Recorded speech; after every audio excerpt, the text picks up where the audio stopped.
So good afternoon. I'm Mary Krogan, Provost and Executive Vice Chancellor at UC Davis, and it's my distinct pleasure to welcome you to the third event in the 2021-22 season of the UC Davis Forums on the Public University and the Social Good. This event is notable for our expert speaker and her important topic, but it is also a milestone, for this is the first forum featuring a visiting speaker since we welcomed Dr. Robert Franklin to our campus on February 20th, 2020, right before our March 2020 closure. So we are grateful that meeting in a non-virtual mode has this season become possible again, because we know the series is at its best when we can listen to and discuss presentations face-to-face. Having said that, for those who cannot join us on campus, this and all future forums will also be streamed live via Zoom, and you are welcome to enter your questions into the chat function. The UC Davis Forums was established in 2012 by our former provost and EVC, Ralph Hexter. Each academic year, we present about a half dozen lectures by experts from a range of disciplines. The series is unique in its purpose. It seeks to promote informed and thoughtful dialogue among members of the campus community and the public on the following subjects. First, the major challenges facing the public university. Second, ways of responding to those challenges. And third, how the public university is evolving. With the goal of helping the public university best serve society and individuals, we pose the following question: what should and can the public university be in the 21st century? In this and our preceding 9 seasons, the UC Davis Forums has presented distinguished speakers on a wide range of topics that pertain to the public university and the social good. These have included educational access and affordability, sexism and racism in the academy, and the relationship between academic mission and metrics of success, among many other topics. Looking ahead, you won't want to miss our final event of this season.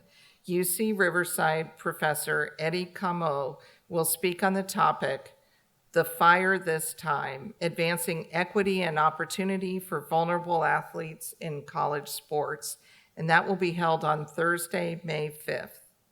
Again, this event will be held both in person and via Zoom, and you can find information about all of this season's forums, as well as videos of past events, on the series website, forums.ucdavis.edu.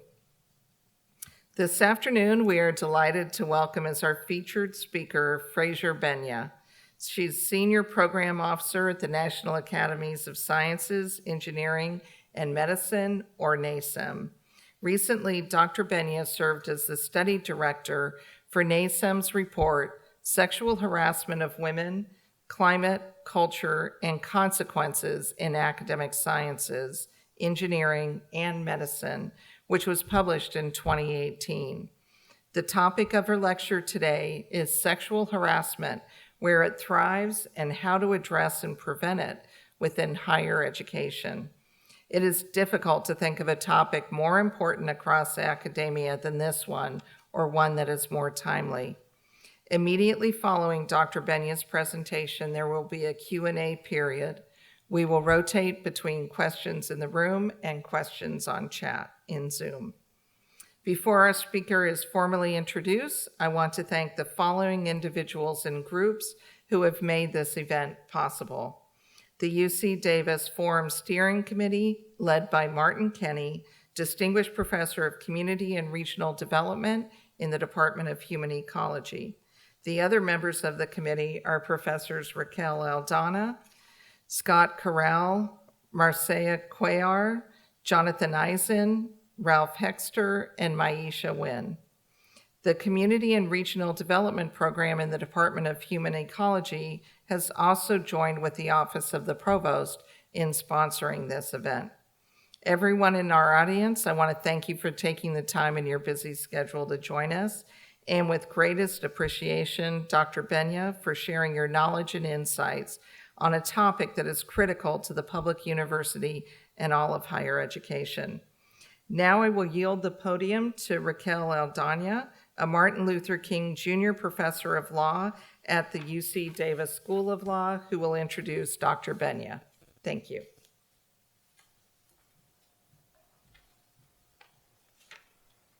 Good afternoon. Thank you, Provost Krogan. It's actually a joy to be a part of your steering committee for this wonderful series of speakers. And it's my pleasure, actually, today to introduce Dr. Frazier Benya, who, as you heard, is speaking on the topic of sexual harassment, where it thrives and how to prevent and address it within higher education. And though the context of her work emerged in the context of STEM, and I'm a law professor, it's certainly not one that, unfortunately, is segregated to the STEM field. And I actually first learned of your work, Dr. Benya, on .edu, which is a podcast of the American Council on Education, or ACE. If you haven't heard it, it's actually quite interesting. And episode 16, to be exact, was on the topic of preventing sexual harassment in academia.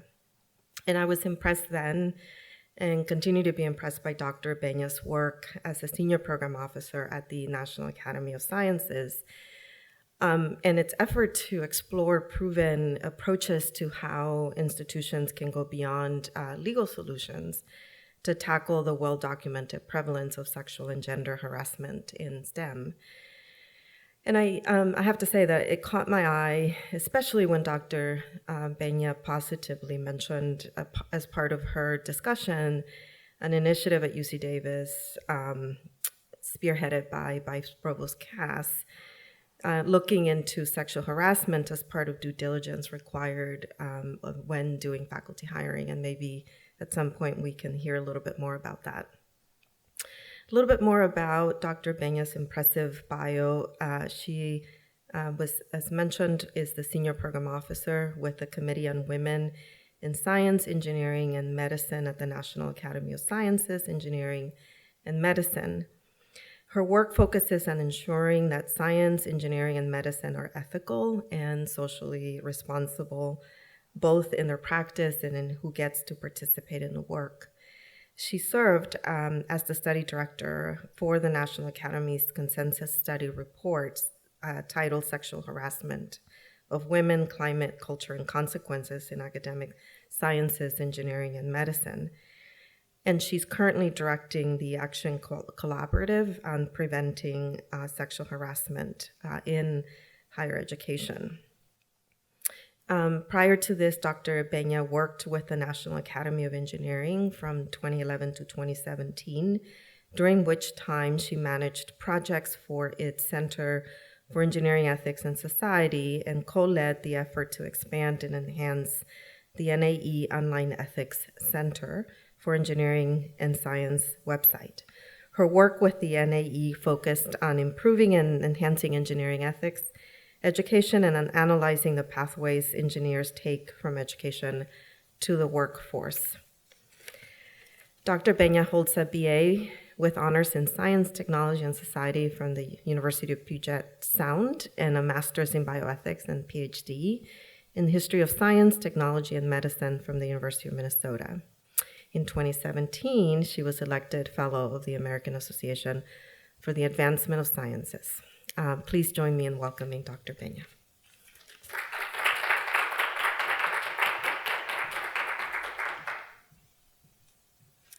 Good afternoon, everyone, and thank you very much for the invitation to speak with you all today.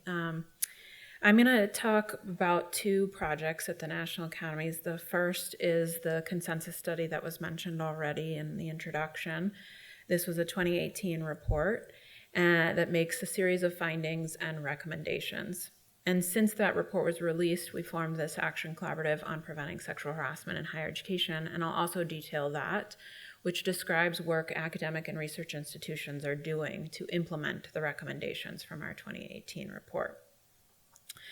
Before I jump into the findings and recommendations from the consensus report, I just want to give a little bit of background of what it means for the academies to release a consensus report. It is what it sounds like. We form a volunteer committee of experts across disciplines who review the research and come to literal consensus on what the research says and what recommendations should be made on a specific topic. This is the committee that authored that report. It was chaired by Dr. Paula Johnson, who's president at Wellesley College, and Dr. Sheila Widnall, who's a professor at MIT. The committee in general includes several experts from sciences, engineering, and medicine, as well as a psychiatrist, legal scholars, and importantly, a number of social science researchers who have studied sexual harassment for decades.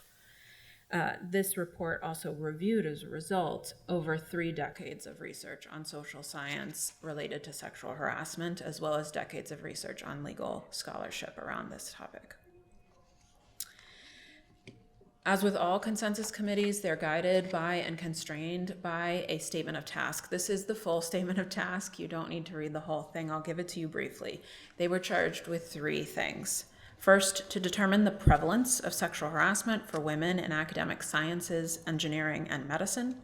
Second, to examine how it impacts the recruitment, retention, and advancement of women in these fields. And third, to determine what the most successful practices and strategies are for addressing and preventing sexual harassment. I'm going to make 2 notes about this statement of task. First, it's very clear the study was focused on women. That does not mean that men aren't sexually harassed. They are, just at much lower rates than women. The committee also interpreted this statement of charge to cover all women at all levels in academia, and interpreted their statement of task to include sexual and gender minorities, and to gather what limited research there is on the experiences of these sexual and gender minorities. As with all consensus studies at the academies, they are funded by external parties, and in this case, I want to acknowledge that this report was funded, the lead sponsor was the National Science Foundation, and they were joined by several federal agencies and private foundations that you see listed here. So now to the key findings. I'm going to dig into each of these 5 key findings as we go through the report, but I'm going to give them to you here briefly. First, the committee found that there is extensive sexual harassment in these environments. Second, that gender harassment is the most common form of sexual harassment, and I'll detail what we mean by gender harassment in a moment. Third, that sexual harassment undermines research integrity, reduces the talent pool, and harms both targets and bystanders. Fourth, that the legal compliance system that we have in place in this country is necessary, but by no means sufficient to reduce or prevent sexual harassment. And lastly, the committee found that making changes to organizational climate and culture can prevent and effectively address sexual harassment. So that's the main 5 points. We're going to dig in here, and we're going to start with what do we mean when we talk about sexual harassment. This is where the committee started, and they reviewed the social science and legal scholarship and determined that sexual harassment is a form of discrimination that consists of 3 types of behavior. First, there's sexual coercion. This refers to implicit or explicit attempts to make conditions of employment or education contingent upon sexual cooperation. This is the prototypical sleep with me or you're fired situation. It's often the first thing that comes to people's mind when they hear the term sexual harassment, but it is also the rarest form. The second type of sexual harassment is unwanted sexual attention. This refers to sexual advances that are unwelcome, unreciprocated, and unpleasant to the target. Included here are unwanted touching, hugging, stroking, kissing, and relentless pressure for dates or sexual behavior despite discouragement. This form of sexual harassment can, and sometimes does, include sexual assault. In other words, the same behavior can be both a civil rights violation, sexual harassment, and a crime, sexual assault. All that said, most of the time, sexual harassment takes the form of a put down and does not have the appearances of being a come on like these first two types mentioned. Sexual harassment's most common form is gender harassment. this refers to verbal and visual conduct that conveys hostility, objectification, exclusion, or second-class status about members of one gender. This includes comments like women aren't cut out to be surgeons or girls don't belong in engineering. It also refers to degrading images and words in the ambient environment, like porn, lewd graffiti, or sexual slurs. Gender harassment is considered a form of sexual harassment because it is based on sex. Now, the figure on the right shows how sexual harassment is situated in the legal sphere of discriminatory behaviors and also conveys how the three types of sexually harassing behavior relate to the legal classifications for sexual harassment. So the broader circle is discriminatory behaviors. Within that, you have sex and gender discrimination. Inside that, you have sexual harassment. Sexually harassing behavior in the legal definition is considered illegal when it either creates a hostile environment or takes the form of quid pro quo sexual harassment. So a hostile environment can be created by either gender harassing behavior or unwanted sexual attention that is severe or pervasive enough to alter the conditions of employment, interfere with one's work performance, or impede one's ability to get an education. Quid pro quo sexual harassment maps perfectly to the definition of sexual coercion, and again is when favorable professional or educational treatment is conditioned on a sexual activity. Now, the committee overlaid these three types of sexually harassing behavior onto an iceberg image to help convey some of the key messages from this report. In this image, the waterline denotes the level of public consciousness or public awareness around the term sexual harassment. So what is above the waterline is what the public is aware of and often thinks of when they hear the term sexual harassment. What is below the waterline is often what people do not think of as being sexual harassment. So at the top of the iceberg, most readily recognizable in the eyes of the public is sexual coercion, and then some forms of unwanted sexual attention. These are the behaviors that break through to public consciousness and get widely recognized as impermissible. These are also the behaviors that institutional policies and procedures tend to target. But the research is clear, the most common form is gender harassment. Again, the sexist and sexualized insults that demean, derogate, and humiliate people in gender-related ways. As committee member Dr. Lilia Cortina puts it, gender harassment is not about romance gone awry. It's not about trying to pull women into sexual relationships. Instead, it is about pushing women out of careers where they're seen not to fit and not to belong. Now, the gender harassing conduct is submerged underwater in this image because most people don't realize it's a form of sexual harassment. But as with icebergs, what is underwater is actually crucially important and can be rather dangerous. One might be tempted to assume a continuum of severity within these behaviors, that, for instance, what's at the top of the iceberg is somehow worse than what's at the bottom of the iceberg. But the committee reviewed the evidence for this and found that this assumption does not hold up to scientific scrutiny. What they found is that even when sexual harassment entails nothing but gender harassment, it takes a toll on victims. In fact, severe or pervasive gender harassment does the same professional and psychological damage as a single instance of sexual coercion. Over 30 years of research on sexual harassment in workplace and education settings also shows that sexually harassing behavior can be either direct, targeted at one specific individual, or ambient, a general level of sexual harassment in the environment, and it is harmful in both cases. As a result of this research, the committee recommends that leaders in academic institutions and research and training sites pay increased attention to and enact policies that cover gender harassment as a means of addressing the most common behavior, the common form of sexual harassment, and of preventing other types of sexually harassing behavior. All right, so now that we know what we're talking about, the question then becomes, how prevalent is sexual harassment? The committee found that 50% of women faculty and staff experience sexual harassment, and 20 to 50% of women students experience sexual harassment specifically at the hands of faculty and staff. To show you what some of this data looks like, and to emphasize the significant role gender harassment plays, this is data from one specific survey of faculty and staff at a large public university.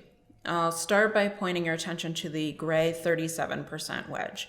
These are the women who experienced no sexual harassment.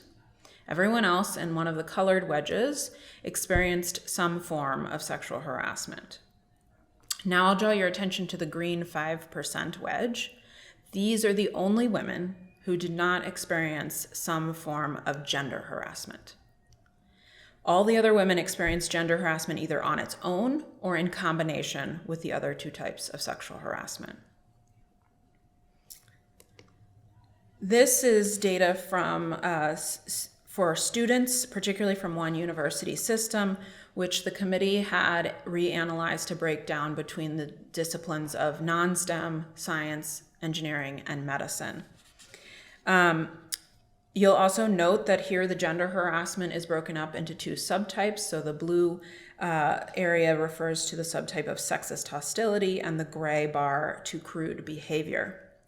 So if we start at looking at the orange and teal bars, these are the sexual coercion and unwanted sexual attention, and you'll note how low those incidence rates are in comparison to the blue and gray bars of gender harassment.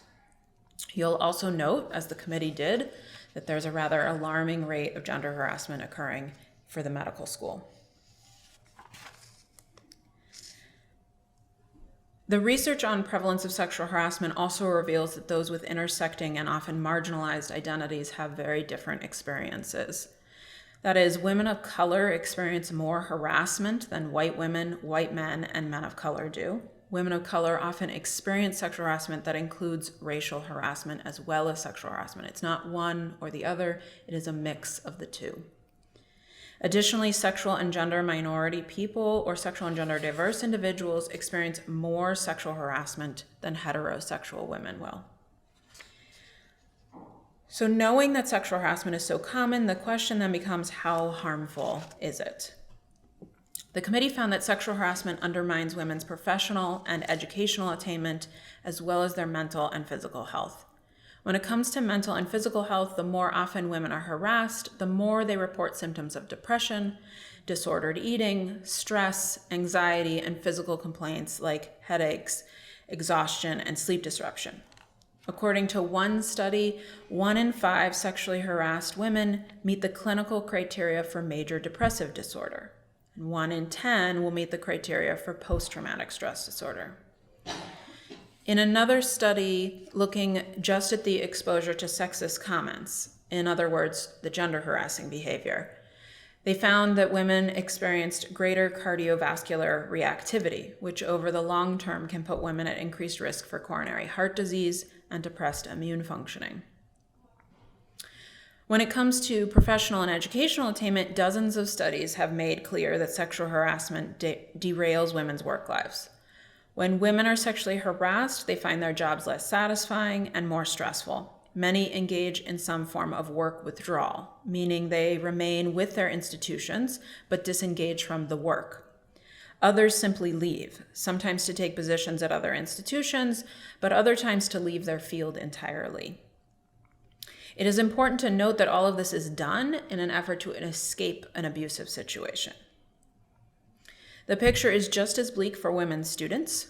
Their education takes a hit as they take various measures to avoid a hostile learning environment, including changing advisors, changing majors, dropping classes, and even dropping out of school entirely. In addition, our committee found that one need not be directly targeted with sexual harassment to feel its effects. Research shows that people who merely see sexual harassment targeted at others in the same setting will report negative outcomes that parallel those of direct victims. For example, employees who observe sexually harassing conduct toward women describe the same lower well-being that targets of sexual harassment describe, which translates into the same higher work withdrawal that targets also experience. Importantly, these effects emerge for all employees, including men. In other words, as committee member Dr. Lilia Cortina puts it, when women are sexually harassed in a context, the women leave, their coworkers leave, Even the men leave. They don't stick around to watch their valued colleagues be disparaged, and they certainly don't want to become the next target. All employees and all students, regardless of gender, suffer from spending time in hostile environments. Now, we would like to think that because sexual harassment is illegal, that it won't happen. However, in reviewing the legal scholarship, the committee found that the judicial interpretation of the law requires that policies and procedures be in place, but not that they be effective. They concluded that the legal system alone is not an adequate mechanism for reducing or preventing sexual harassment. That said, adherence to such legal requirements is necessary. It's just that it's not sufficient to drive the change needed to prevent sexual harassment. In reviewing the legal system, the committee also found that the laws and policies reflect an inaccurate assumption that those targeted with sexual harassment will report the abuse formally and promptly. The research is actually quite clear that it is the least common response for women to formally report the sexually harassing experience. For many, this is due to an accurate perception that they may experience retaliation or other negative outcomes with their personal and professional lives. The research shows that only around 1/3 of women will reach out to those in their organization to informally discuss their sexual harassment experience, but when it comes to making formal reports, the rates are even lower. One study looking at undergraduate students found that only 7% of those who've experienced sexual harassment reported the incident formally to the university, while a second study of graduate students found that the rate was only 6%. For many who experience sexual harassment, they want the behavior to end. They want to go back to the work or school they were there to do in the first place, and most do not want to get entangled in a legalistic grievance or investigation process that research shows and that they are accurately perceiving can victimize them further. The committee concluded that effectively addressing sexual harassment through the law or through institutional policies or procedures requires taking into account that targets of sexual harassment are unlikely to report harassment and often face retaliation for reporting, despite that retaliation being illegal. Ultimately, the committee recommended that it is time to consider approaches that address the systems, cultures, and climates that enable sexual harassment to thrive. They stated that academic institutions need to move away from a culture of compliance and towards a culture of respect. They need to move beyond legalistic policies and trainings focused only on the most obvious acts of abuse, the above the waterline behaviors, and stop relying solely on formal reports. To determine how to address and prevent sexual harassment, the committee reviewed the research on what factors are most associated with high rates of sexual harassment, what predicts or what are the risk factors for this. And they found that there are two significant characteristics. First, if an environment is male-dominated. This can be created in one of three ways. If overall the population is male-dominated, if the leadership alone is male-dominated, or if culturally it's seen as abnormal for women to do the work. Now, you only need one of these three things to create that male-dominated environment, and in many disciplines in academia, or many STEM disciplines specifically, you can achieve all three. The second predictor of high rates of sexual harassment is an organizational climate that conveys tolerance of sexual harassment. The research on this shows that this is created when the community perceives that reporting is risky, when the community perceives that reports are not taken seriously, and when the community perceives that offenders escape sanctions. Now, I emphasize the community perceives part because this is about the difference between organizational culture and organizational climate. Organizational culture are the policies and mission statements and official record of what the institution says they ascribe to. The organizational climate, however, is how individuals experience those policies on a day-to-day experience.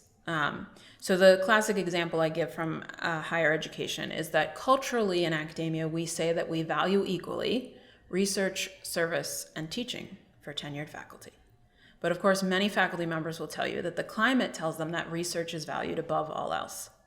And that's what's happening with sexual harassment. You have an organizational culture that says sexual harassment is not tolerated. There are policies that say it's prohibited, but on a day-to-day basis, people experience a climate that conveys that it is tolerated. Now, it's important to note that the committee found that it is this organizational climate that is by far the greatest predictor of the occurrence of sexual harassment. So building from the research, the committee provides a series of recommendations that serve as a roadmap for how institutions can work to make system-wide changes to address the culture and climates that enable sexual harassment to thrive.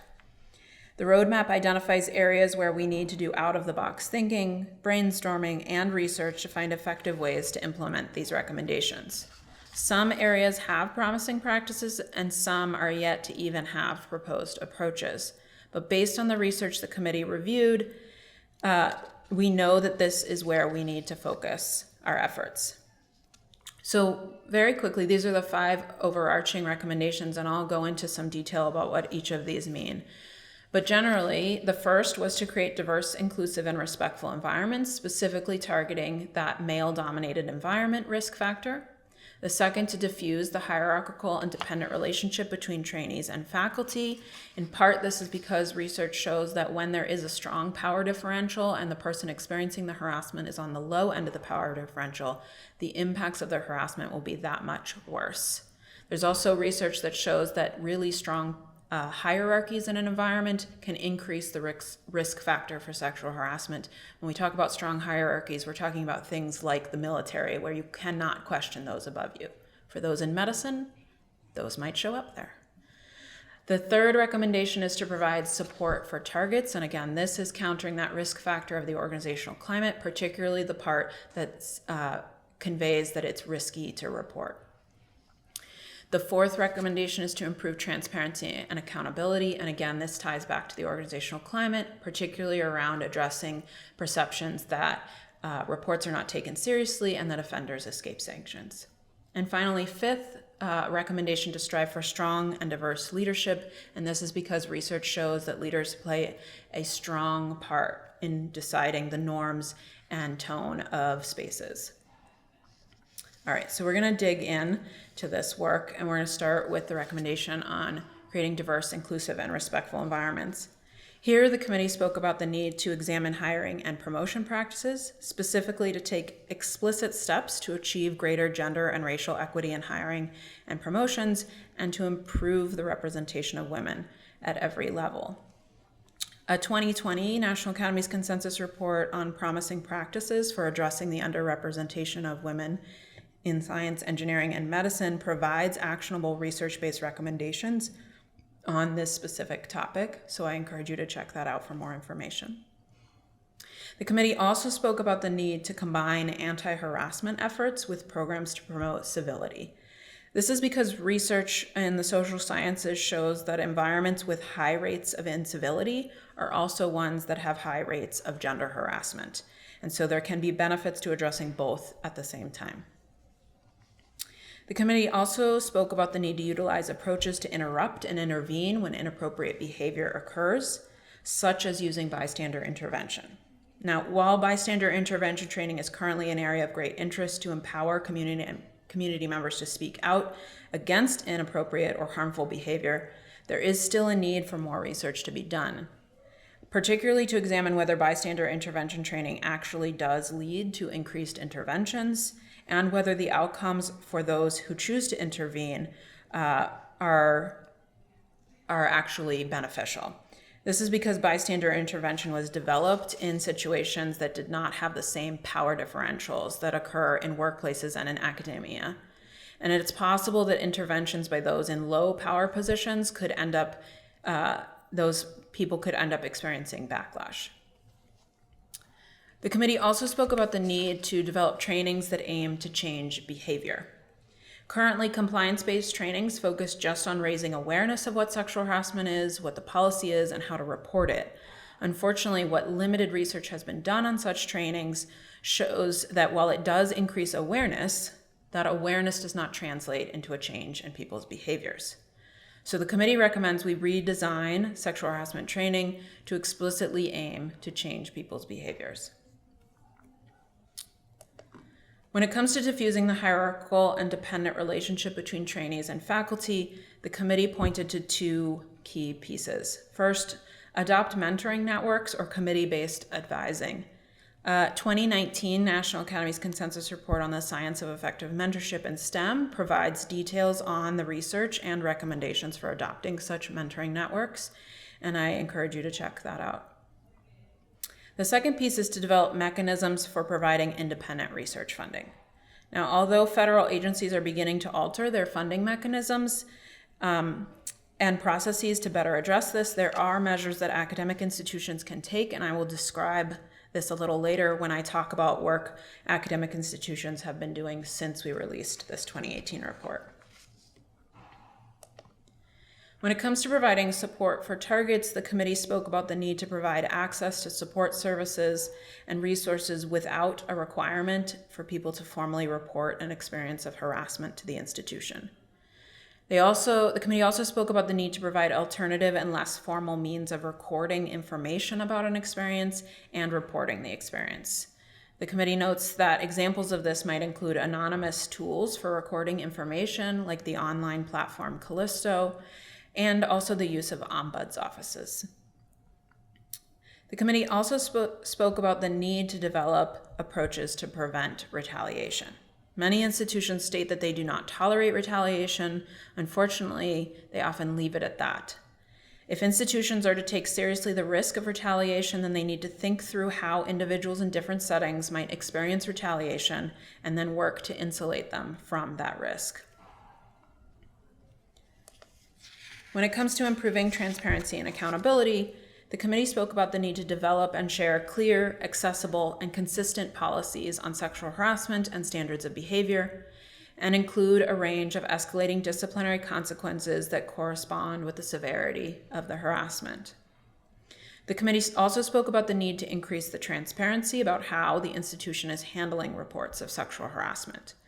The committee noted this could include using annual reports that provide statistical summaries about the number of reports made to an institution, how many proceeded to an investigation, how often they resulted in findings of responsibility, and the kinds of disciplinary consequences that were taken as a result of those findings. There are a couple of other mechanisms academic institutions are using to increase transparency, which were developed since the report was released, and I'll share some of those a little later. The committee also spoke about the need to use climate surveys to further investigate and address systemic sexual harassment. This includes measuring the size of the problem using well-validated climate surveys, not based on reports to an institution. And they also spoke about the need to share the results from these climate surveys publicly. When it comes to striving for strong and diverse leadership, the committee made the recommendation that leaders should make addressing and preventing sexual harassment an explicit goal of their tenure, and that institutions should support and facilitate leaders at every level in developing skills in leadership, conflict resolution, mediation, negotiation, and de-escalation. And they should ensure that these leaders have a clear understanding of policies and procedures for handling sexual harassment that is not just about protecting institutional liability. I'll also note that the committee interpreted leadership broadly to include those at all levels, starting at the top with presidents, chancellors, and provosts, but going all the way down to teaching assistants that are at the head of classrooms and maybe setting the tone and climate in those spaces. So I'm now going to switch to the work that we've been doing since the release of this report. About a year after the release of the report in 2019, the National Academies formed the Action Collaborative on Preventing Sexual Harassment in Higher Education. An Action Collaborative in general is a coalition of the willing that come together to work on a system-wide problem and to identify and develop innovative solutions. This specific Action Collaborative is a group of higher education and research organizations working to identify, develop, implement, and share approaches and practices that can better prevent and address sexual harassment. The motivation for this collaborative work was a desire from those across higher education institutions to not reinvent the wheel when working to implement these recommendations from our report. Instead, they wanted to learn from peers, to adapt innovative and promising practices that others have come up with, and hopefully to collectively make the system changes that were called for in our report. The Action Collaborative was built as an initial 4-year effort with the following 4 goals: to continue raising awareness about sexual harassment, its consequences, and how to prevent it; to share and elevate evidence-based policies and strategies for reducing and preventing sexual harassment; to contribute to setting a research agenda and gathering and applying research results across institutions; and to develop a standard for measuring progress towards reducing and preventing sexual harassment in higher education. There are over 50 institutions in the collaborative, and they include large public and private institutions, smaller technical or liberal arts institutions, community colleges, minority-serving institutions, and research and training sites. And I'll note that we recently added a couple new members to the Action Collaborative when some spots opened up, and the University of California, Davis is now a new member of the Action Collaborative. Each member of institution in the Action Collaborative makes a commitment of time and effort. This includes developing new approaches to address the problem, implementing and testing new or revised programs, policies, and practices each year, and then sharing the results from these new or revised approaches each year. Over the last 3 years, the member institutions have developed and shared some exciting work that begins to make these system-wide changes, though there is certainly more work to be done. In the next couple of slides, I'm going to share briefly some of the kinds of work that institutions have been doing that are consistent with our recommendations. Now, these next 4 slides are a bit text heavy. They're designed largely to be a resource after the fact, and I've shared my slides so that attendees can have them. They include links as well to further information. I've grouped these activities under 4 categories that reflect how the Action Collaborative is pursuing their work. The Action Collaborative structures their work in prevention efforts, response efforts, remediation efforts, and evaluation. So first, when it comes to prevention, we've seen efforts by several institutions now to start performing reference checks when hiring applicants in order to check whether they've violated policies related to behavior. The University of California, Davis is one of those institutions, one of the first to actually pursue policies in this space. And I'll also note that the practices around this have spread to state legislation. In Washington State, passed last year was legislation that requires all higher education institutions in the state of Washington to have policies around this. We're also seeing institutions that are creating policies to ensure people's behavior is taken into consideration during reappointment, promotion, awards, and tenure decision-making. This is unfortunately a realization among institutions that there were administrative barriers to committees being able to access information around findings of responsibility. And Rutgers University and the University of California, Berkeley are some of the 2 institutions that have been pursuing this work.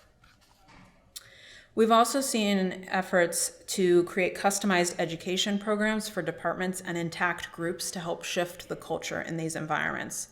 These programs are developed using focus group feedback from students and staff, as well as school or departmental level climate survey data to figure out what the real issues are, and often also pull in national field level data in order to reflect what the disciplines, culture, and climate are.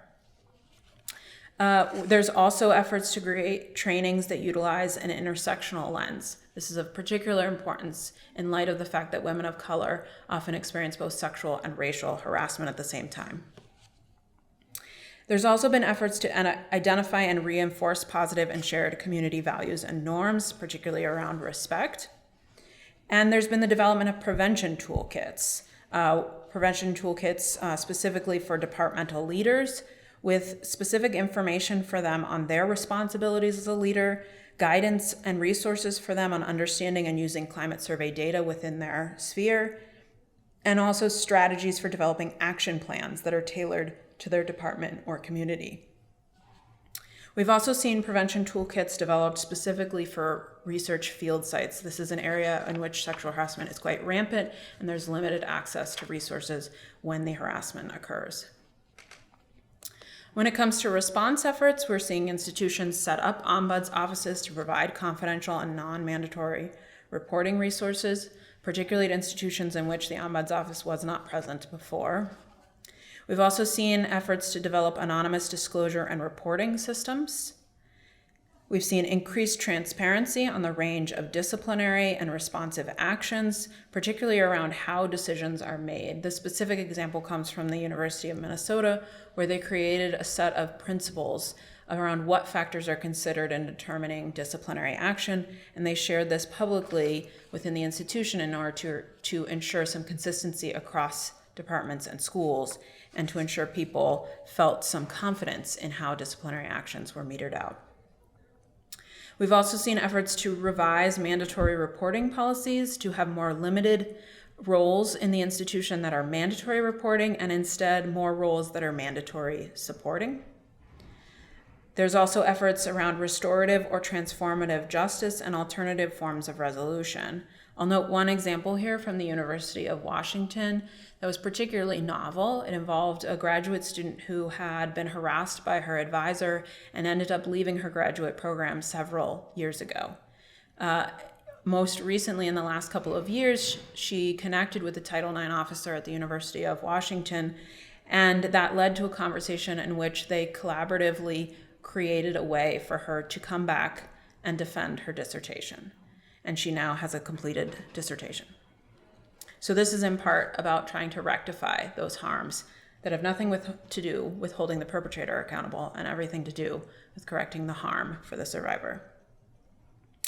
There's also been efforts to develop policies and processes to explicitly address gender harassing behavior, and we're looking forward to seeing more of that occurring.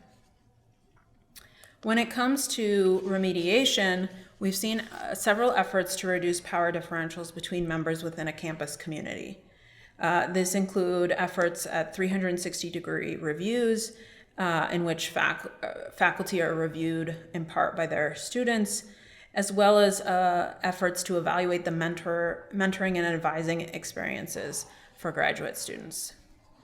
We've also seen efforts to provide additional faculty mentoring to new hires. This is in part to address the sort of power differentials that junior faculty members may experience in new workplaces.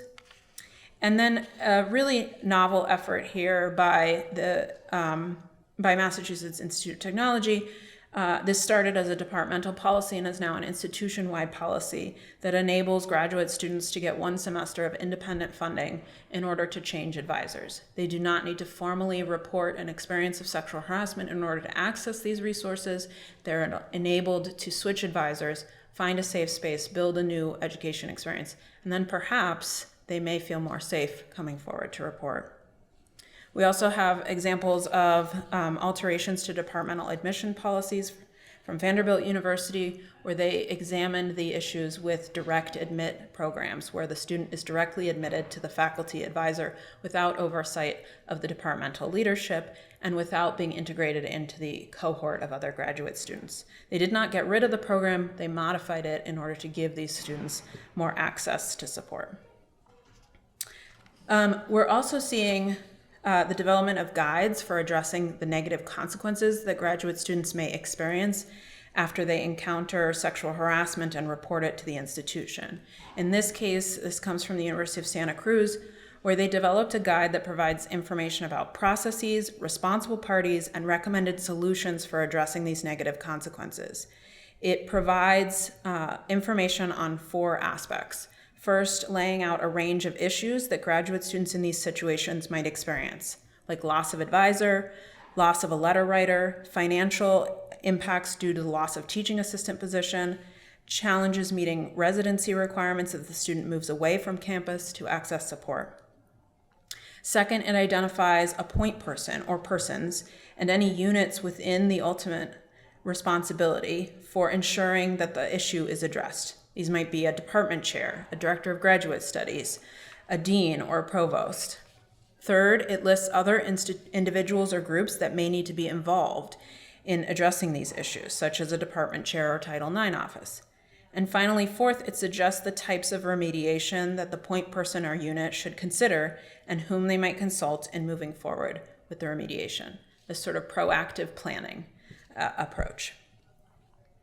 We've also seen efforts to create customizable anti-retaliation plans that address the reporting party's specific concerns about how they may be retaliated against.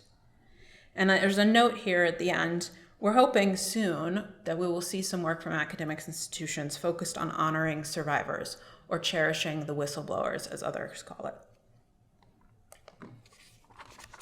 When it comes to evaluation, beyond just academic institutions increasingly conducting climate surveys to measure the prevalence of this behavior, we're also seeing efforts to monitor the climate beyond using surveys. Some of these efforts are around combining multiple kinds of data in order to examine the climate on a regular basis and monitor it. So this would be, taking your climate survey data, also doing focus groups or interview, checking on data around representation in hiring, current employment, and departures, and monitoring that as you go forward. There are other efforts around qualitative research, either to complement a climate survey data or as a standalone project. Now, this qualitative work is particularly important for us to understand the unique experiences of those with intersecting and often marginalized identities. There are additional efforts to use climate survey data to inform action, to, for instance, identify and reinforce community values, to inform the development of institution-wide resources, to develop prevention toolkits that guide the department into creating action plans, and to inform changes broadly across the organization. Now, this work by our member institutions is shared through the Action Collaborative in 3 primary ways, and each of these 3 resources can help provide you with additional information on some of these practices if you're looking to learn more and adapt them. Each year, the Action Collaborative holds a large public summit to share information from the Action Collaborative's work and for experts and stakeholders to inform and influence the efforts of the Action Collaborative. The videos, presentations, and posters from our first 3 summits are available on our website, and many of them describe the practices I described earlier. The 2022 summit will be held on October 19th and 20th, and I encourage you all to attend virtually or in person. The Action Collaborative also produces an annual report which summarizes its collective progress each academic year. It identifies areas for future focus, such as cherishing the whistleblower, highlights work shared by participating organizations, and discusses trends in the work our participating organizations are sharing. These reports are a great way to get a sense of the landscape of innovative efforts that are being pursued. Lastly, and I think this might be the most useful resource, is the Action Collaborative's repository, which we develop and maintain year after year. This is a public archive containing descriptions of significant and novel policies and practices and programs that institutions participating in the Action Collaborative have developed and implemented since the collaborative was established. The descriptions are categorized across 25 distinct topic areas so that people can use filters to find what's most relevant to them. There are also filters by institution. So if you heard a moment ago about a practice at a specific institution, you can look it up that way. The Action Collaborative also develops research-based collaborative publications that benefit the broader higher education community. These are developed by representatives from across the member institutions and are a truly collaborative cross-institutional effort. There are 4 types of publications that the collaborative produces. There's guidance documents, which are designed to provide research-based information on how to approach or handle a specific topic. Perspective papers that identify and discuss topics that are in need of research or make the case to collaboratively pursue a specific change. Practice descriptions that provide in-depth information about how a specific effort or policy works and how it was operationalized so that other organizations can adapt and apply it in their own context. I'll note that there are 3 subcategories for practices, and this is in order to determine the breadth and depth of research that supports that practice. There's finally also calls for information to make a request for information from the broader higher education community about ideas and how to approach a specific issue or challenge. In fall of 2021, the Action Collaborative released a guidance document, which is on the far left side, and I'll work my way across here. This guidance document outlines research-based considerations when measuring sexual harassment prevalence using campus climate surveys. It walks the reader through all of the steps in the climate survey lifecycle, including which community members and experts to involve, how to collect the most accurate data by using scientifically validated questions, including information on how to analyze the data collected, how to prioritize transparency and courage when interpreting and sharing the results, and finally, how to develop tailored, targeted action based on the findings. Just last week, we released a perspective paper exploring how the use of procedural justice framework could improve fairness in the creation and revision of sexual harassment policies, processes, and practices. And last week, we published 2 innovative practices that describe policies to prevent passing the harasser, a concept by which harassers leave the institution and are hired by others without the new institution knowing. One practice is from the University of Wisconsin system, and the other is from the University of California, Davis. Both of these practices have already inspired changes at several other academic institutions, and we expect that these detailed practice descriptions will help other institutions to pursue similar policies. And finally, earlier this spring, the Action Collaborative released a call for information on efforts to institutions might be developing or have implemented to respond to predictors or symptoms of harm in an environment within higher education. This would be efforts or programs that don't rely on formal reports or investigations, and are also efforts that aim to try to address community-level harms. So we hope to collect some practices around what that looks like. Lastly, these collaborative publications are produced by 4 working groups, which are also working on other topics that we expect to publish about in the coming year. For instance, the Prevention Working Group is also examining issues and research on civility and respect promotion programs, as well as bystander intervention for faculty, staff, and graduate students. The Response Working Group is continuing their efforts on preventing pass the harasser and exploring what guidance other institutions would need in order to adopt policies on this. They're also examining efforts for handling disciplinary action, sanctioning, and accountability for sexual harassment perpetrated specifically by faculty members. The Remediation Working Group is examining anti-retaliation policies and practices, as well as the research on power differentials and efforts to mitigate negative impacts of it. And finally, the Evaluation Working Group is developing resources on using climate survey data, including planning for its use, communicating the data, and supporting leaders in taking action based on that data.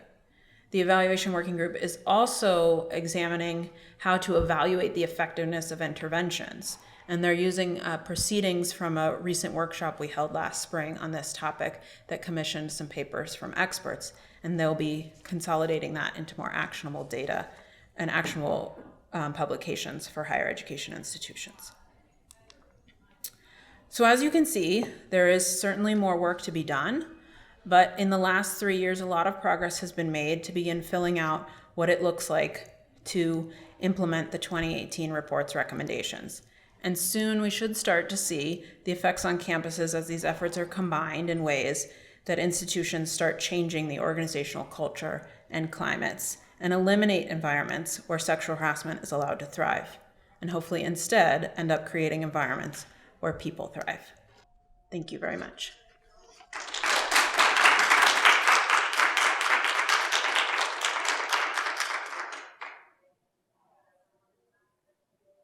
We have about 30 minutes.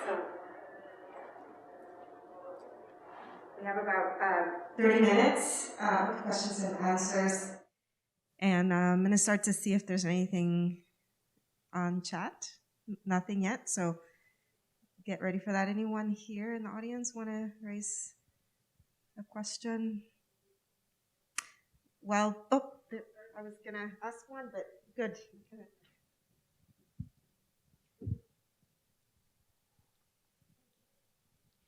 Thank you so much for all that information. That was wonderful. You talked about a culture of civility, and I wondered if you could say a little bit more about what that means.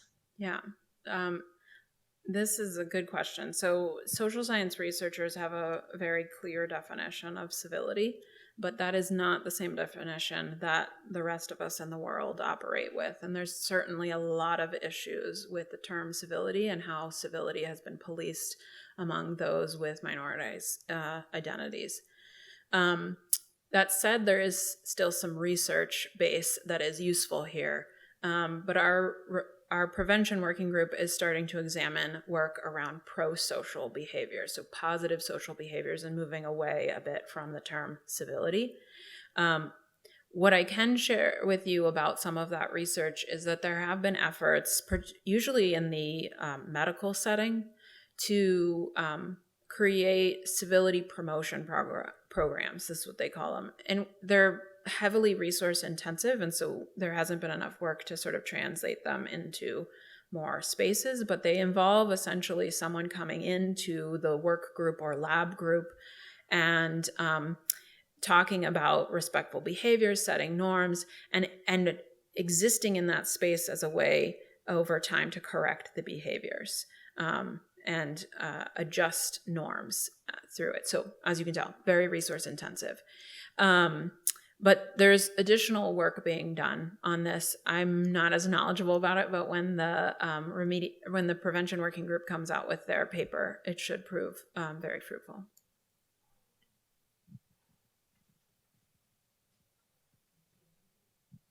Thank you very much. At the beginning of your talk, you referenced the connection between sexual harassment and research integrity with the conclusion that sexual harassment undermines research integrity. So I'm curious about the work that informed that conclusion and whether NASM or any of the members of the Action Collaborative are doing further work in that area.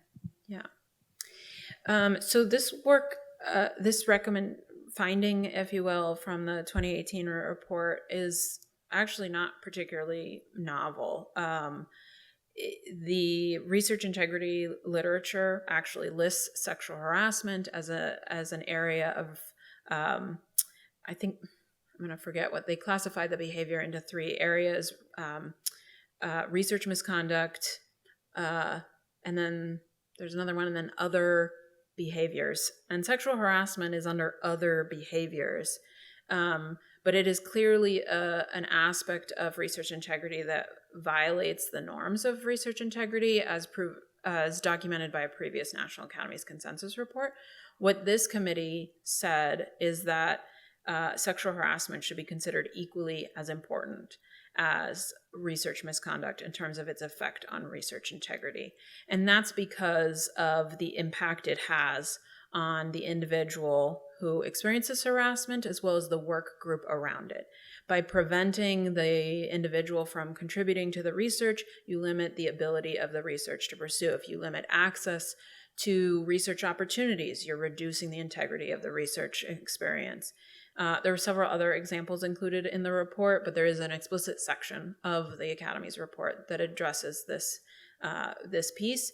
And we've seen federal agencies sort of adopt this approach of elevating sexual harassment issues to similar levels. Particularly, for example, NIH is now flagging individuals that have been found to have harassed people. They're no longer being asked to serve on peer review committees in reviewing grant proposals. So this is elevating that level of behavior to the same level as research misconduct. Melissa, I know there's a question. Yeah. Jonathan asks, I realize this was focused on the US, but was there any consideration of institutions outside the US? Many academics have split appointments, and many people do spend time at outside institutions, and it seems like there are some significant challenges in this regard. Yeah, well, absolutely correct. There are challenges in this regard. The statement of task for this study was constrained to the US, but there are certainly a lot of challenges in this space. First of all, there are going to be differences in legal definitions as well as legal policies. So Title IX exists in the US, but there are other countries that have different legal standings for what is illegal or not illegal. So that would need to play a part in sort of addressing these issues. The other piece is that there are several examples in which researchers are collaborating across institutions on a research grant, perhaps doing field research in entirely other countries. This is where it's not just a question of what's illegal in that country, but of who is going to take responsibility for addressing the harassing experience when there's multiple institutions involved. So there are some institutions that are beginning to do the sort of proactive work of having conversations with other research organizations or other institutions that when a collaborative grant is created, they set some understandings around who's going to share responsibilities, who's going to take the role of the investigating institution, that sort of thing. But this is an area in which jurisdiction is proving problematic, and unfortunately, those who experience sexual harassment are dealing with the consequences of that at the moment.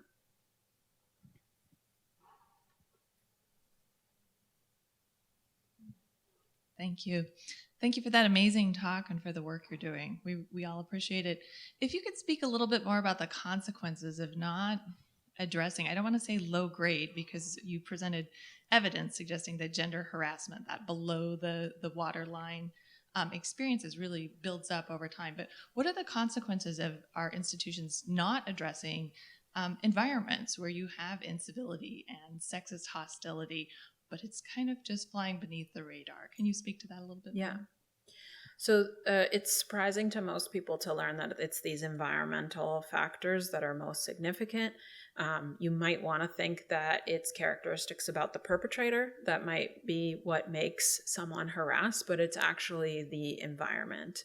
One of the most powerful pieces of research around this comes from experimental social science research, experimental psychology research, in which they created a lab environment, an artificial environment that conveys tolerance for sexual harassment. They put images up in the space that are sort of lewd or sexually suggestive.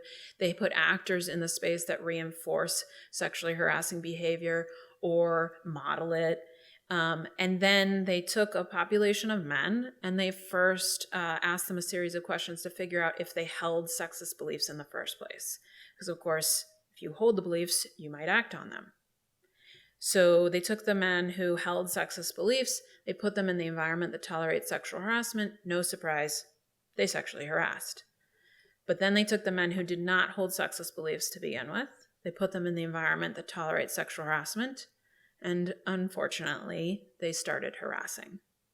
And so the researchers, this is part of the research that suggests these environmental factors are particularly significant. They suggest that if we created environments in which we don't tolerate sexual harassment, then you can actually get the men who hold sexist beliefs in the first place to not sexually harass. They just choose not to act on their beliefs. So that's why the environment is particularly important. And why, it's not enough to just wait till something rises to the level of being an illegal Title IX violation, because if you're tolerating this other stuff, that sends a message to the community that these sorts of things are tolerated. And of course, when they happen frequently enough, they become pervasive, illegal sexual harassment. It's just that an individual leader might not yet perceive that they are pervasive. So attending to the single instances means you might actually nip this in the bud and stop the behavior before it becomes pervasive. You also send a message potentially to other potential harassers or others in the community that might be worried about seeing this harassing behavior. They may get the message that this is taken seriously. It will reduce their negative impacts as well as the person who's targeted with the behavior.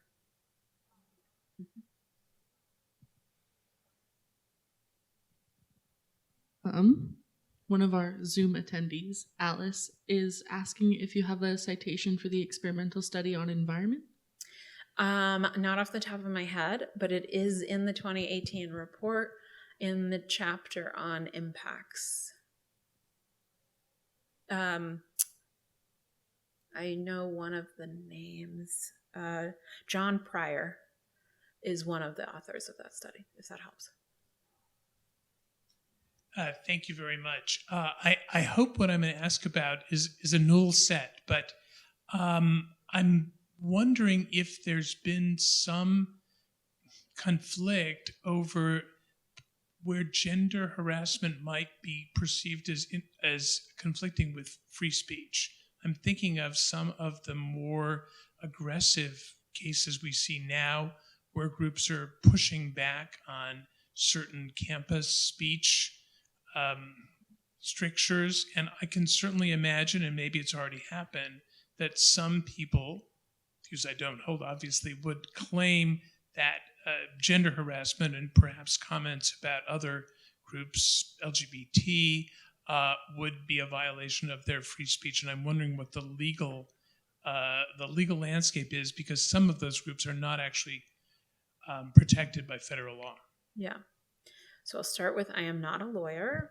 This was not in the report because when we were releasing this in 2018, these tactics, I will say, had not yet been in frequent use. So it was not within the realm of what the committee was looking at the time.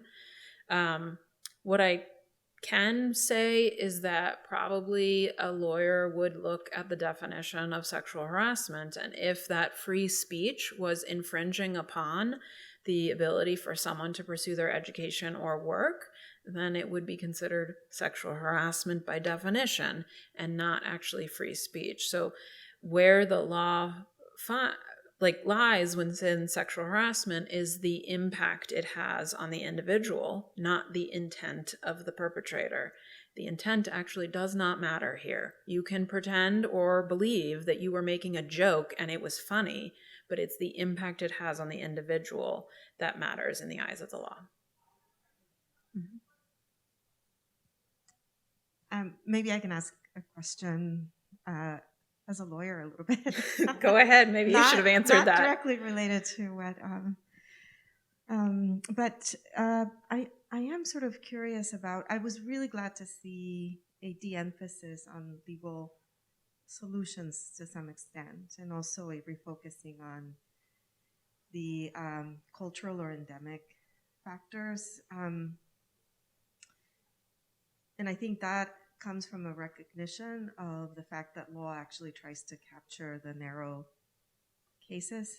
And in doing that, a lot is lost. And, I'm much more familiar with racial discrimination, but I think there's lots of parallels here. But I'm curious, therefore, because what I hear is a tension, even when you responded to the question about doing this work internationally, you started with the law. Mm-hmm. And what I see is a tension of trying to both let the law be the guiding principle of how we think about these issues, but then thinking about reparations that are much bigger than law, because we recognize that the law only captures part of the problem. Yeah. So I wonder if you can speak a little bit to that. Like, how do we think about reparations that isn't limited by the cases at the top of the iceberg?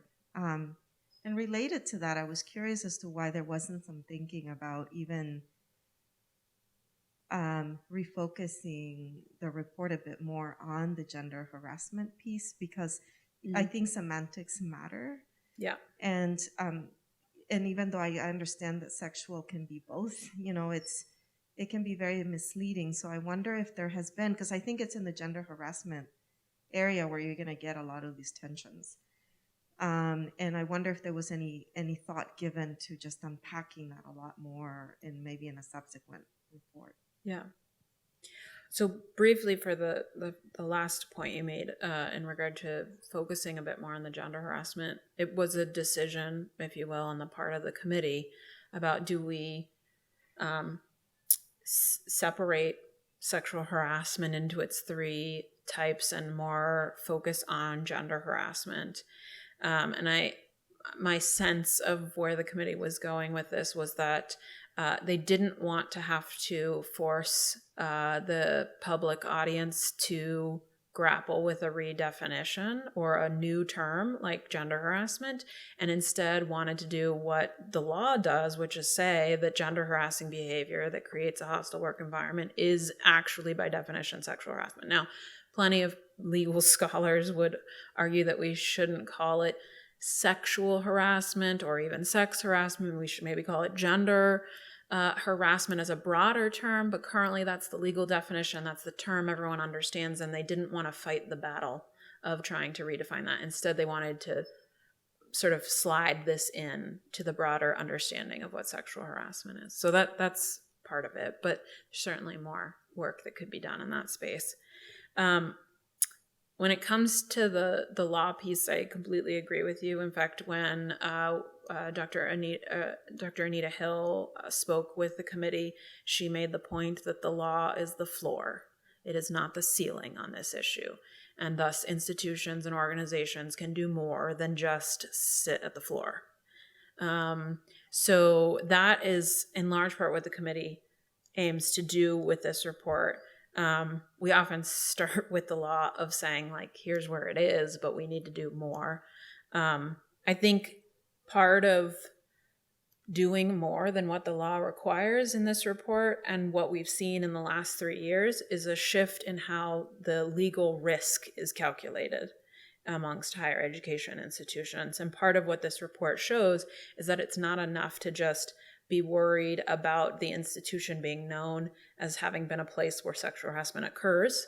The research tells us every institution has sexual harassment. It's no longer a question of trying to hide it or not have it. It's a question of how well do you handle it and how well do you stop the behavior when it does reveal itself. So we're also seeing changes in risk calculus in relation to the community impact, the organizational climate.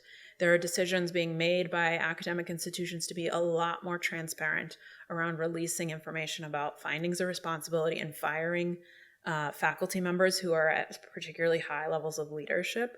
And I think that reflects a change in that risk calculus, that if they aren't transparent about that, it's going to lead to longer-term risks of the harassment continuing to be perpetrated in their environment and more harassers showing up. So instead of a sort of whack-a-mole, wait till they happen and then we address them, it's more of a public health approach to sexual harassment. How do we fix the environment? And sometimes that means taking a slightly riskier approach early on to be more transparent.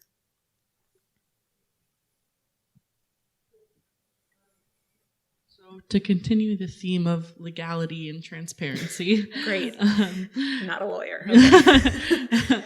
Kristen says, thank you for sharing this important work. I was part of a UC system-wide committee where we heard from grad students that they would like a transparent list of faculty and staff at the institution who have had substantiated sexual assault or sexual harassment so they could avoid them as mentors. Right now, this is primarily learned in indirect ways or not at all, and may or may not be based on actual fact.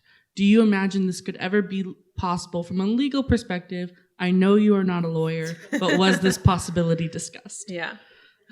So I can't really address the legal question of whether it's possible, but what I will say is that you might be able to achieve some of what the goal is with this idea without having to name names as having perpetrated harassment.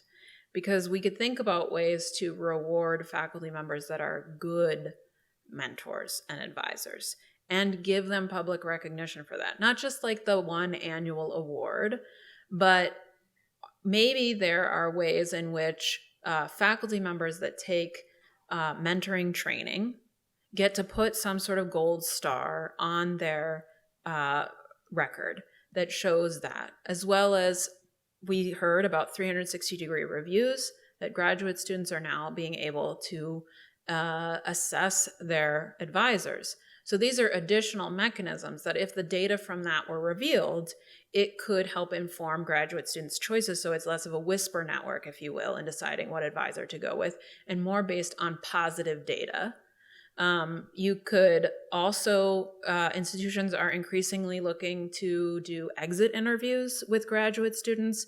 Institutions should be paying attention to labs or advisors that regularly have graduate students that leave without finishing their degree, change advisors. If there is a faculty member that consistently has their students leave and go to another advisor, that should be a red flag. We should be looking at that. So, maybe we need to be giving stats on advisors. How many of their students successfully defend within a certain number of years? Those are pieces of data that would inform graduate students' choices about how effective their mentors are. So it's not quite an answer to the question, but there are other ways we could do it without having to deal with the legal liability question entirely.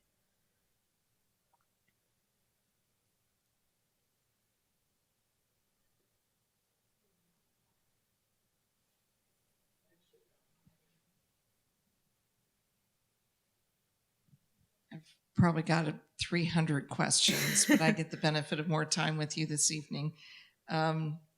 So this morning's Chronicle of Higher Education had an issue which was quite different than I think I've seen in the past, which was a pervasive, long-time known harasser on campus, and no reports from the students. It was just this whisper network. And when they looked into it, the students weren't reporting it because they did not want their own names disclosed through the campus process. And I mean, this was in the Chronicle of Higher Education. I can say out loud, it was Boston University. That was a scenario that was kind of less familiar to me. So could you speak to that in terms of both the report and the action plans? Yeah. It's certainly not unusual given the research in this space, right? The 6 or 7% number of those who've experienced harassment, 6 or 7% of them will not formally report it to the institution. So that example, not unusual, very consistent with the data. The fear of being named is a very real one for them. If it's not necessarily tied to the institution retaliating against them, but perhaps the colleagues of the harasser retaliating in informal ways against them. So it's beyond just that your institution is going to respond in some way, but there's the risk that the word will get out, that you were the problem person that made this, successful faculty member's career plummet, right? So that's the real risk there. How do you counter that? You do things like climate surveys to monitor the climate. You can act on climate survey data. If you see a school or department is showing really high rates of gender harassment in a space, you can go in and maybe that's where you devote resources on bystander intervention. You put the time and effort into talking to the department chair about a specific action plan for how to address behaviors, to monitor behaviors. You put money and resources into exit interviews so you can get real data to understand it. You show that the institution is interested in knowing, and those people who are anonymously wanting to share information, they will start to see that the institution is trying to help. The other thing is to give, in this case for Boston University, if they'd had an anonymous reporting system, that might have helped. We have seen other institutions that are taking, I think we're sort of seeing a shift in which we talk about individuals notifying an institution, and then there's reporting to the institution to pursue an investigation. And so some institutions are being more welcoming of anonymous notification or notification without a requirement to proceed with an investigation, and being more transparent and open with student populations about the fact that that's an option. It may make them more likely to come forward. You can then, the question becomes, what do you do with anonymous data? Even if you know who the victim is, you can, as a central office, you can start seeing when there's patterns. If multiple people have come forward, right, then they would have seen this sort of serial behavior. But without that anonymous way, we don't provide some safety for survivors to come forward and notify people. This is the basis of the online platform Callisto. It was actually developed by researchers in consultation with those who've experienced sexual violence and harassment, in asking them what would they want for a reporting system that felt supportive to them. And they said, I want a way to document and timestamp the experience, because people question their memory down the road. But if they have some mechanism by which to write it down and say, I wrote it down, it's time-stamped the day after I experienced it, so you can't claim I didn't remember it well when it's one day after, then they have that, and they can use it whenever they're ready to forward to the institution. The Callisto program also includes a matching system in which you can name your harasser and put it into the system and tell the system, notify me if someone else also reports for the same perpetrator, and then I may decide to forward it to the institution. Because there's strength in numbers, unfortunately, in this issue. Many survivors fear they're the only one and that there will be no one else, and they are accurately perceiving in our society that, you know, their one word will not be as substantial as the one word of the star faculty member. So we have to provide those mechanisms, and we also have to make sure, I don't know that this was the case in this Chronicle article, but we have to have some good documentation across the institution. There's a really wonderful report that Harvard had conducted by an external committee that examined a sort of similar historic case of harassment, except in this case, Harvard actually found the person responsible decades ago. They actually metered out a disciplinary consequence, but then various things happened. The department chair changed. The new department chair didn't know about the disciplinary consequence, so he put him on a committee, not knowing that that was not part, he was not allowed to do that. Other reports came in. The community within the department never knew he'd been disciplined, so they kept thinking that the department was just tolerating this behavior. And then there were reports coming from the development office that women over there were being harassed by this faculty member. Those reports were going to the Title IX, but all the reports from the department were just staying in the department. So the records were not being consolidated. And so all of this compiled until finally it all went public. But if we'd had a standardized system of pulling all the records together, anonymous, non-anonymous, you would have seen the pattern earlier. So that report is really a gift to all of higher education, because those issues are not limited just to Harvard University. Yeah. I think we have time for one more question. Okay. Yolanda says, excellent presentation, thank you. Can you speak to recommendations on how institutions can improve internal protection of retaliation and ways to address perceived organizational tolerance for sexual harassment? Yeah, well, so there's a lot in those examples I shared. I think the example from Johns Hopkins about these customized anti-retaliation plans, they actually developed them in consultation with the survivor about what it is they're afraid of. And then they developed the retaliation plan around that. So that's not common across higher education per se, but is increasingly showing up. The other piece, I think, relates to the work that UC Santa Cruz is doing in terms of creating that guide for how the consequences of the student experiencing harassment will be addressed. So who's going to write letters of recommendation? Who's going to get them a new advisor? Who's going to make sure they have continued funding? That work is really about preventing a risk of retaliation, preventing the stop of their education advancement. And when survivors come forward with an experience about sexual harassment that their advisor perpetrated against them, there are inherently going to be consequences to the progress of their education. But if the institution proactively sets out a plan for how to counter that, they're going to be more successful at limiting the harm that the student's going to experience from that. So I think those are two examples of ways in which we begin to address that fear of retaliation and the actual risk of retaliation. Well, with that, I think we are unfortunately out of time, and I want to thank Dr. Benya for such a really wonderful presentation. I look forward to reading some of the reports more deeply, and thank you so much for the work that you're doing. Thank you.